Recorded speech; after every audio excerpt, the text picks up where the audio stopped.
Moje ime je Tristan iz Arcturja. Arctur je del Slinga, se pravi slovenskega superračunalniškega omrežja in hkrati tudi slovenskega kompetenčnega centra za superračunalništvo. Mogoče bi začel samo na hitro o Arcturju, par besed. Se pravi, že več kot 30 let obstajamo in približno 15 let se že z superračunalništvom ukvarjamo na ta način, da nudimo razne storitve pač superračunalništva, dajemo našo infrastrukturo v najem podjetjem, hkrati pa tudi podjetjem omogočamo sodelovanje v raznih nacionalnih pa tudi mednarodnih projektih in iniciativah. Smo največji superračunalniški center v privatni lasti v srednji in vzhodni Evropi in na splošno eden redkih privatnih komercialnih centrov v Evropi. Poleg storitev superračunalništva se ukvarjamo tudi ponujamo tudi storitve recimo virtualizacije, se pravi pri nas nekdo lahko najame virtualne strežnike in potem razne kombinacije superračunalništva in virtualizacije in tako naprej. In seveda se ukvarjamo tudi z razvojem pač aplikacij on demand.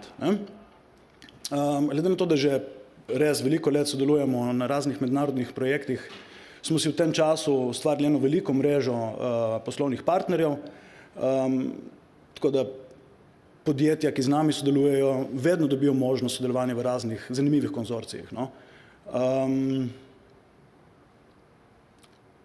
To je to. Mogoče par besed o kompetenčnem centru.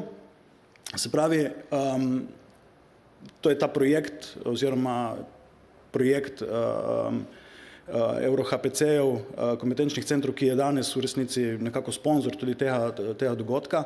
Se pravi, ideja je, da smo zgradili nek kompetenčni center za superračunalništvo, kjer vabimo podjetja k sodelovanju, se pravi, ni omejitev v smislu, katera podjetja lahko z nami sodelujejo, mala, mikro, velika in seveda iz raznih gospodarskih panog. Določene storitve v seveda nek omejen način lahko nudimo tudi brezplačno, seveda časovno omejeno, odvisno od licenc softverskih. Do kakšne faze razvoja bi pač nek produkt oziroma neko storitev s podjetjem zapeljali in tako naprej. To so stvari, bom rekel, nekako ena na ena. Se pravi, če nekdo zainteresiran za sodelovanje, se lahko oglasi in se bomo pogovorili, kako lahko gremo naprej. Se pravi, ideja je, da s podjetji sodelujemo, jih spoznavamo, motiviramo in pač cilj je, da jih pripeljemo do take točke, da lahko superračunalništvo sami znajo uporabljati na koncu za neke svoje lastne komercialne storitve. Poleg infrastrukture in suporta in tako naprej ponujamo tudi razna izobraževanja, predavanja, workshope in tako naprej. V primeru, in seveda znotraj kompetenčnega centra imamo določene ekspertna znanja. V primeru, da bi neko podjetje potrebovalo neka znanja, ki jih mi ne premoremo, pa se lahko še nekako stopimo v stik še z ostalimi kompetenčnimi centri iz Evrope in omogočimo na tak način še dodatno ekspertizo. Kakor je že Dejan prej omenil, lahko se da dostop do raznih superračunalniških sistemov, se pravi EuroHPC-jevskih, med katerimi je tudi Vega, lahko pa se uporablja tudi naš superračunalniški sistem v sklopu tega projekta.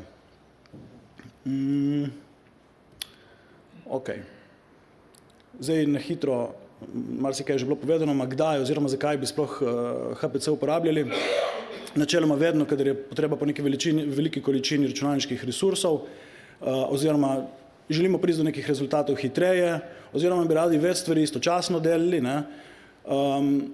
Potem pa so še razni primeri, ko podjetja na nek način že uporabljajo neke zametke tega in uporabljajo razne workstatione po firmah in so potem te workstationi zabiti, se pravi, ideja je, da se to offloada na nek večji sistem in se potem v računalnike tam na firmi pusti primeru za neko drugo delo.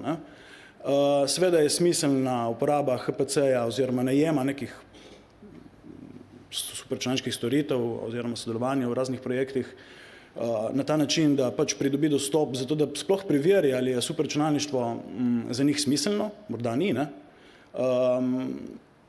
In seveda mogoče kakšen proof of concept projekt zapelje, to je tudi del v resnici teh kompetenčnih centrov, ne?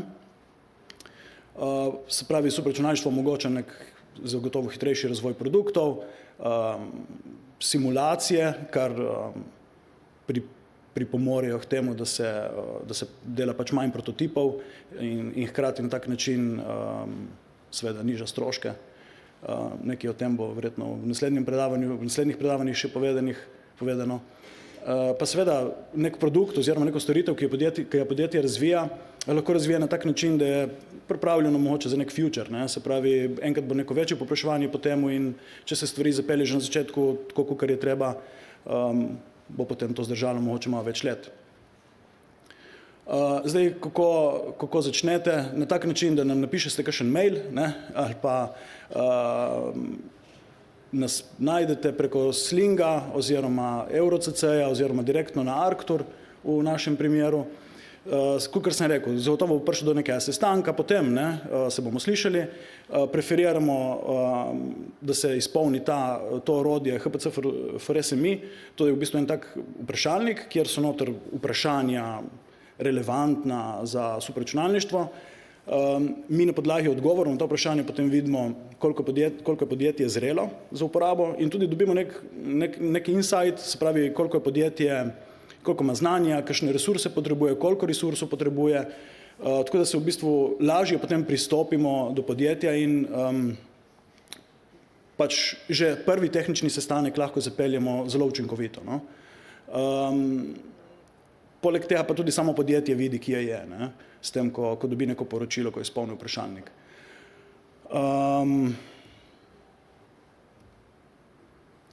Kako pri nas stvari potekajo, pa verjamem, da tudi pri drugih večjih gručah. Se pravi, najprej nam boste mogli poslati javni del SSH ključa, kjer potem skopiramo našo infrastrukturo, vam dodelimo dostop in potem v bistvu vam pošljemo dostopne podatke, no. Pri tem vam seveda pomagamo, če je potrebno. Kadar se enkrat prijavite v sistem, imate dostop do CPU in GPU gruče, in imate seveda dostop tudi do že nameščene programske opreme, ki je lahko odprtokodna, brezplačna, lahko pa tudi licenčna. Zdaj, kadar v primeru neke licenčne rabe, seveda je potrebno se zmeniti še z software vendorjem, ne, na ustrezen način. Zdaj, če nek software še ni nameščen in bi ga pač nekdo potreboval, ga lahko namestimo dodatno, seveda, lahko tudi pač uporabnik sam to naredi, lahko v sodelovanju. Mogoče ena zanimiva stvar, ki je, da se lahko uporablja Singularity oziroma Obtainer kontejnerje, ki na koncu mogoče tudi Docker, no, se pravi za nek portability, to pomeni, da se bo pač nekdo že svoj softverski del poštimal recimo pri nas in potem se bo odločil, da bi pa to šel testirati še na Vego in ne, ta paket v bistvu kar na nek tak zelo enostaven način prenese na nek drugi sistem. Obračun uporabe je po modelu pay per use oziroma pay as you go, se pravi, plačal boš toliko, kolikor si dejansko rabil, na koncu meseca pač se obračuna in se gleda za celoten mesec, koliko je bilo uporabljenih virov. Se pa računa na minutni interval. Zdaj, dostop je na različne načine. Najbolj pogost je terminalski, se pravi, boš imel neko ukazno vrstico in boš tam noter pisal določene komande, poganjal skripte, alociral ustrezno količino resursov. Potem možen je tudi dostop preko nekega oddaljenega namizja, se pravi, uporabniki, ki bi hoteli, ne vem, imeti pač nek grafični vmesnik, zato da vizualizirajo neke podatke, rezultate ali kakorkoli, lahko pač uporabljajo nek VNC node. Imamo pa tudi ta Open on Demand portal, se pravi, preko spletnega vmesnika boš poganjal razne aplikacije. Zdaj recimo tam na tisti desni slikci je primer Jupyterja, ima tudi ostala razna druga programska oprema, se lahko pač uporablja preko brskalnika. Evo, to je bilo to.